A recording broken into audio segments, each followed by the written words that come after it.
ओम शांति। आज 24 मार्च 2025 है और आज की मुरली में बाबा ने हमें बताया कि ज्ञान हमारे अंदर शीतलता लाता है और काम क्रोध अग्नि के समान है जो हमें जला देती है। इस अग्नि को हमें ज्ञान से शीतल करना है, शांत करना है।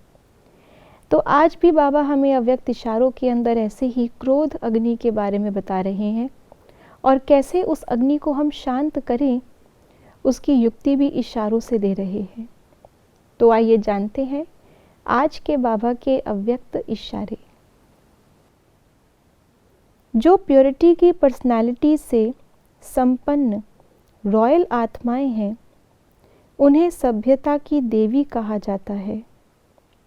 उनमें क्रोध विकार की इम्प्योरिटी भी नहीं हो सकती। क्रोध का सूक्ष्म रूप ईर्ष्या, द्वेष, घृणा भी अगर अंदर में है तो वह भी अग्नि है जो अंदर ही अंदर जलाती है। बाहर से लाल पीला नहीं होता, लेकिन काला हो जाता है। तो अब इस कालेपन को समाप्त कर सच्चे और साफ बनो। दुनिया के अंदर भी अगर कोई आत्मा बहुत अच्छी लौकिक रूप से भी ज्ञानी होती है तो उसकी चाल चलन से दिख जाता है कि ये कोई बड़ा ऑफिसर है या ये कोई बहुत पढ़ा लिखा व्यक्ति है, क्योंकि ज्ञान से हमारे अंदर ओपननेस आती है, हमारे संस्कारों के अंदर रॉयल्टी आती है। तो जब दुनियावी ज्ञान से दुनिया की रीति हम रॉयल बन सकते हैं, तो यहाँ पर तो ईश्वरीय ज्ञान से हम हर बात में रॉयल बनते हैं। और ऐसी रॉयल आत्माओं के उठने, बैठने, चलने, बातचीत, व्यवहार, हर चीज़ से मैनर्स, सभ्यता झलकती है। तो ऐसी रॉयल आत्मा बनने के लिए हमारे अंदर क्या चाहिए? ज्ञान हमारे अंदर क्या करता है?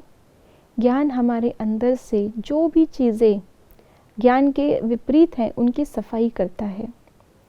वैसे भी बाबा कहते हैं कि शेरनी का दूध सोने के बर्तन में ठहरता है।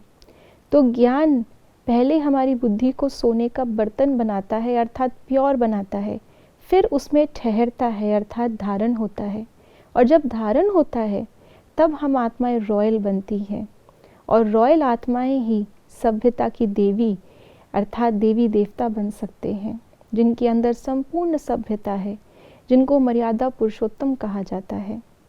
और आज बाबा ने एक इम्प्योरिटी जो हमें तुरंत ही निकाल देनी चाहिए अपने जीवन से, जो बिल्कुल भी ज्ञानी और योगी आत्माओं को शोभा नहीं देता, जिससे बाप का नाम बदनाम होता है, वो है क्रोध। बाबा ने कहा क्रोध के बहुत रूप हैं। एक तो प्रत्यक्ष रूप है जिसमें हमारा चेहरा लाल पीला हो जाता है, आवाज़ ऊंची हो जाती है। ये तो सबको पता चलता है कि ये क्रोध किया। जिसने किया वो भी उस समय भले क्रोध के आवेश में ना माने, लेकिन बाद में मानता है कि हाँ मैंने क्रोध किया। लेकिन क्रोध का जो सूक्ष्म रूप है, जो अंदर ही अंदर हमें बिल्कुल खराब कर देता है, वो है ईर्ष्या, घृणा, द्वेष, आवेश, जल्दबाजी आदि ऐसे कई सारी चीज़ें। बाबा ने कहा ऊपर से क्योंकि लाल पीला नहीं दिखता तो हम महसूस ही नहीं कर पाते कई बार कि ये भी क्रोध का अंश है।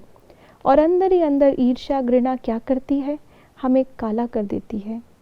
जैसे अगर अंदर ही अंदर कहीं आग सुलग रही हो, बाहर उसकी चिंगारी ना दिख रही हो, लपटें ना दिख रही हो, तो कोई बुझाता भी नहीं है और अंदर ही अंदर वो बिल्कुल जला कर राख कर देती है। फिर बदबू आती है कि कहीं तो आग लगी है। ऐसे ही जब मन के अंदर ये ईर्ष्या की, द्वेष की, घृणा की आग लगती है, किसी को पता नहीं चलता, लेकिन ये और ख़तरनाक है क्योंकि अंदर ही अंदर ये जलाकर राख कर देती है। बदबू सबको आती है। इसलिए इस कालेपन को हटाना है, इस अग्नि को ज्ञान की शीतलता से शांत करना है, दूसरी आत्मा को भी उसके अनादि स्वरूप में, सत्य स्वरूप में देखना है, और तभी हम पवित्र सभ्य बन पाएंगे। ओम शांति।